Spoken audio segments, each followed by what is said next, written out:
All throughout the county, there are incredible stories of people and places, the events that happened and their consequences that truly can only be discerned through the lens of history. Many of Lancaster's most well-known citizens might not have been as impactful on our community as one might think, except to borrow their notoriety for the building up of our own civic pride. Thaddeus Stevens was perceived as a radical in his day, but he was indeed an idealist of the highest order, whose work for the equality of all was practically unrivaled. He lived here for a time and is buried here, but speaking quite candidly, he didn't do much directly for Lancaster County, although we named a slew of worthy buildings and institutions after him. With the location of his magnificently preserved home, Wheatland, right here along Marietta Avenue, our only president from Lancaster, James Buchanan, was thought to be the most highly qualified man to be elected president. But the issues of slavery and states' rights proved to be overwhelmingly complex.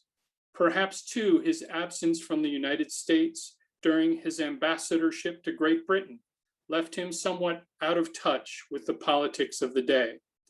Recent movements have been underway to dismiss his name from a local school.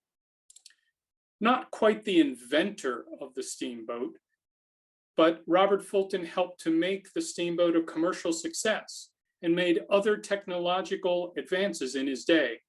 His family moved here just before the Revolutionary War, but he didn't stay here very long.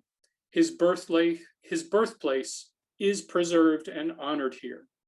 An entire township, several local schools, and many local institutions were named in Fulton's honor, including the magnificent Fulton Opera House, where his statue observes all the comings and goings.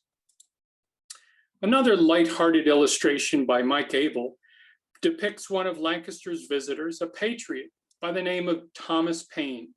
The author of many pamphlets, most notably Common Sense, did indeed make his home here in 1777 and 1778. Reportedly, his landlady didn't cotton to his sitting around all day long in his underwear. George Washington visited here several times, as did Abraham Lincoln.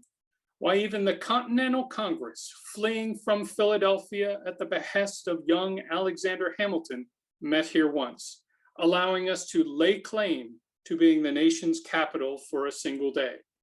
Less known is that Lancaster was the state's capital for 13 years. It's not hard to find these interesting stories about famous people and places in our community.